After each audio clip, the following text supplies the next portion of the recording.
오늘 함께 묵상할 말씀은 시편 67편입니다. 우리에게는 회복되어져야 할 것이 있습니다. 아담과 하와 이후로 이 세상의 모든 것들이 저주를 받았습니다. 창세기 33장 17절에는 이렇게 선포하고 있습니다. 땅은 너로 말미암아 저주를 받고 땅은 저주를 받았습니다. 그리고 창세기 11장에 보게 되면 바벨탑의 사건이 있습니다. 그 바벨탑의 사건 가운데서 하나님께서 그 땅의 언어를 혼잡해 하시고 여호와께서 그들을 온 지면에 흩으셨습니다. 이 온 지면에 흩으신 사건 이후에 창세기 10장 3절에 하나님께서 아브라함을 불러서 이 원대한 계획을 아브라함에게 말씀하여 주십니다. 땅의 모든 족속이 너로 말미암아 복을 얻을 것이라 하신지라. 어저께가 사울 왕의 실패를 바라보았다는 좀 무거운 본문이었다면 오늘은 우리들에게 이 땅의 모든 민족이 복을 받게 되는 그 소망에 대해서 말씀하고 있습니다. 저는 이 땅의 모든 민족이 복을 받게 된다는 이 말씀을 읽으면서 이사야서 56장 7절의 말씀이 생각이 났습니다. 하나님께서 이는 내 집은 만민이 기도하는 집이라 일컬음이 될 것임이라. 여기서 중요한 것은 만민입니다. 하나님께서 모든 사람을 하나님의 성전에 불러서 기도하는 집으로 만드실 거라 하셨습니다. 이스라엘 백성들에게 하나님에게 주신 말씀은 단지 너희 민족만 내가 구원할 것이 아니다라였습니다. 너희 조상 아브라함을 불러서 그 조상 아브라함으로 말미암아 모든 족속이 복을 받을 것이라고 하셨고, 하나님의 성전, 이 아름다운 성전이 너희들만 찬송드리고 너희들만 기도하는 집이 아니라 만민이 기도하는 집이라고 하나님께서 말씀하셨습니다. 근데 저에게 드는 생각이 있었습니다. 이스라엘 사람들에게 예수님께서 메시아가 오셔서 모든 나라를 다스리시고 이스라엘의 모든 나라 가운데서 가장 높게 만드실 거라는 그들에게 메시아 대망 사상이 있었습니다. 모든 불공평한 것을 공평하게 만드는 메시아가 올 것이라는 사상이 있었습니다. 그런데 이상하게도 그들은 성전 가운데서 그것을 실천으로 이루어내지 못했습니다. 예수님께서 성전을 청소하시는 장면이 마태, 마가, 누가, 요한복음에 나옵니다. 11장 17절 마가복음 보면 이렇게 말씀하고 있습니다. 이에 가르쳐 이르시되 기록된 바 내 집은 만민이 기도하는 집이라 칭함을 받으리라 하지 아니하였느냐. 너희는 강도의 소굴을 만들었도다 하시며, 그러면서 예수님께서 성전을 청소하기 시작하십니다. 근데 여기서 우리가 중요하게 생각해야 될 점이 있습니다. 예수님께서 성전을 청소하신 그 지역이 어디인가라는 것입니다. 그것은 바로 이방인의 뜰이었습니다. 그 사람들이 장사하던 것, 모든 동물들을 데리고 와서 매매하고 환전을 하던 그곳은 성전의 다른 곳이 아닌 이방인의 뜰이었습니다. 이방인은 성전의 다른 곳에 갈 수가 없었습니다. 그들이 기도하기 위해서는 그 이방인의 뜰 가운데서만 그들이 성전에서 찬양하고 기도할 수 있었습니다. 유대인들이 바벨론 포로 이후에 세상의 각 지역으로 흩어졌습니다. 그리고 이 유대인을 보고 믿음을 가진 사람들이 여비를 마련해서 먼 순례의 길을 떠나서 성전에 왔습니다. 그 성전에서 그들을 반기는 것은 환전상의 바가지와 동물들 뿐이었습니다. 이방인의 뜰, 모든 민족이 와서 찬양하고 기도할 수 있도록 하나님께서 만들어 놓으신 그 성전 가운데 있는 이방인의 뜰에서 이 사람들이 그것을 행했다는 것입니다. 그들은 자신들만의 종교를 만들었습니다. 모든 민족을 향한 하나님의 사랑을 깡그리 잊어버리고 모든 만민이 복을 얻는 통로가 되는 것을 전혀 생각하지 아니하고 자신들만이 우선인 자신들만의 종교, 자신들만의 성전을 만들어 버렸다는 것입니다. 저는 그래서 예수님께서 그들에게 더욱더 가혹하게 성전을 청소하시면서 그들에게 혼내셨던 이유가 이방인을 전혀 생각하지 않았던, 자신들만을 생각하였던 신앙이기 때문이라는 생각이 되었습니다. 오늘 본문에서는 우리에게 하나님께서 모든 민족들이 하나님께서 공평하게 다스리시는 것 때문에 찬양할 것이다라고 말씀하고 있습니다. 저는 이것을 보면서 우리가 믿음 가운데 정말로 가져야 하는 것이 무엇인가라는 생각이 들었습니다. 우리의 마음 가운데, 우리의 신앙생활 가운데 우리가 단지 우리가 출석하는 교회, 내가 겪는 어려움, 내가 해결받아야 되는 것만 생각하고 있지는 않은가라는 생각이 들었습니다. 모든 민족을 바라보고 세상을 바라보며 세상의 불공평과 불정의가 없음을 우리가 매일같이 바라봐야 되는데 우리가 그러지 못하고 있다는 생각이 많이 들었습니다. 사실 저 개인적으로도 지난 학기에 그 선교학에 대해서 배우면서 저 역시도 남한 땅에 살면서 그리고 미국에서 살면서 잘 사는 나라, 부족함이 없는 나라에서 살면서 제3세계의 나라 살고 있는 사람들의 아픔이나 이런 것들에 대해서 많이 생각하지 못했다는 생각이 들었습니다. 그 선교학 시간에 배우면서 지금 세상에 농산물을 생산하는 기술이 많이 발달이 되어서 세상의 모든 사람들이 풍족하게 먹을 만한 식량이 충분히 생산되고 있습니다.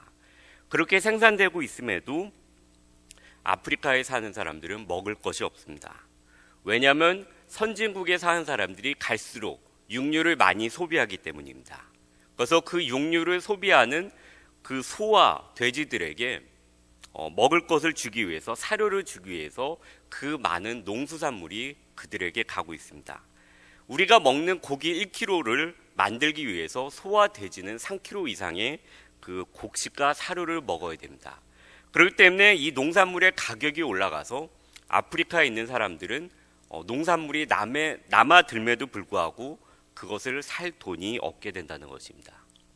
제가 그 수업 시간에 인상 깊게 들었던 내용이 있습니다. 만약에 세상에 살고 있는 사람들을 100명으로 축소시킨 마을 가운데 우리가 살고 있다면 어떤 일이 일어나는가라는 것입니다. 아마 여러분도 이것을 많이 들어보았을 것입니다. 세상이 지금 많은 인구가 있는데 그것을 100명으로 축소시키면은 이 100명 중에 20명은 영양실조로 굶주리고 있고 한 명은 거의 굶어 죽기 일보 직전입니다. 근데 반대로 이 100명 중에 15명은 비만 가운데 살고 있다는 것입니다. 그리고 이 마을에 부를 6명이 59%가 가졌다는 것입니다. 그리고 이 마을에서 생산되는 에너지의 80%를 단지 20명이 쓰고 있고 나머지 80명이 그 20%의 전기라든가 같은 에너지를 쓰고 있다는 것입니다.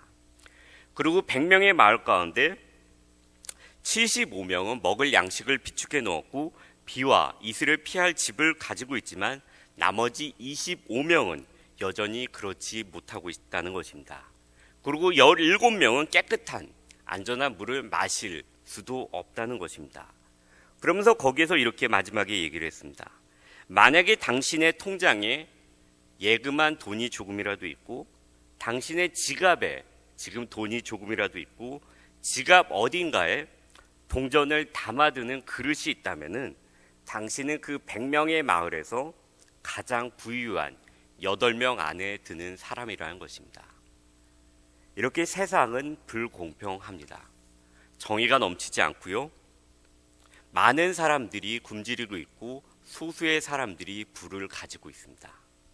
우리가 그렇습니다. 우리가 미국 땅에 살면서 많은 부를 가지고 있습니다. 그럼에도 불구하고 우리는 그 가진 부에 감사하기보다는 우리가 가진 부를 사람들에게 나눈 것에 대해서 생각하기보다는 내가 가지고 있는 문제, 내가 지금 더 많이 가진 사람보다 가지지 못했다는 것에 대해서 더 많이 생각합니다. 저 역시도 그렇습니다. 저도 그래서 그 클래스를 들은 다음에 저 역시도 고치려고 노력하지만 저의 40년의 인생 가운데 이 쌓여온 이 습관이 있기 때문에 그것을 고치는 것이 너무나도 힘들었습니다. 그래서 제가 지금 하는 것은 제가 매번 식사 가운데 기도할 때 제3세계 사람들이 오늘도 일용할 양식을 가져서 하나님을 찬양하게 해달라고 기도합니다. 그리고 저랑 제 안사람이 한국 식당에 가서 이렇게 반찬을 주게 되면은 그 준 반찬 그 반찬 안에서 모든 것을 먹습니다. 그래서 반찬을 더 달라고 하진 않습니다. 왜냐하면은 그 누구도 음식을 남길 권리를 가지고 있지 않기 때문입니다. 오늘 본문은 땅, 나라, 백성, 민족 등을 가리키면서 이 세상의 모든 사람을 강조하면서 말씀하고 있습니다. 그리고 마지막 7절 역시도 땅의 모든 끝이라는 표현을 사용하면서 이스라엘을 뛰어넘어서 온 세계와 이 민족을 향한 하나님의 관심을 지속적으로 표현하고 있습니다. 하나님께서 온 땅, 만국의 백성을 공평과 정의 가운데 다스리실 것이라고 얘기하고 있습니다. 그렇기 때문에 세상의 모든 민족들이 하나님을 찬양하는데 그냥 찬양하는 것이 아니고 기뻐서 찬양할 것이라고 이야기하고 있습니다. 저는 이 본문을 생각하면서 과연 누가 하나님께서 이 공평과 정의를 실현하셨을 때 정말로 그 마음 가운데 기쁨을 가지고 하나님을 찬송할 것인가 생각을 해보았습니다. 아마도 그 100명의 마을 가운데서 가난한 가운데 있는 사람들, 하루에도 1달러 이내로 살고 있는 사람들이 이 하나님의 공평과 정의가 실현되었을 때 그들의 마음 가운데서 너무나도 기쁜 마음 가운데 하나님을 찬양할 것입니다. 하나님 정말로 좋으신 분이시군요. 하나님의 공평 아래, 하나님의 정의 아래 우리 역시도 이렇게 풍족하게 먹게 되었습니다 라고 그들이 정말로 기쁘게 찬양할 것입니다. 하나님께서 새하늘과 새 땅을 창조하신다고 계시록에서 말씀하고 있습니다. 우리 역시 그 소망을 가지고 살아갑니다. 그러나 저 역시도 그 새하늘과 새 소망을, 새하늘과 새 땅을 저만의 구원을 위한, 제가 그 나라에 가서 살게 될 구원으로만 생각하고 있는 저를 발견하였습니다. 그 새하늘과 새 땅은 우리들만을 위한 구원의 장소가 아니라 모든 나라 사람들, 여전히 정의가 없고 여전히 박해 가운데 있는 모든 사람들을 위한 새 하늘과 새 땅이며 하나님께서 회복시킬 그 나라라는 것입니다.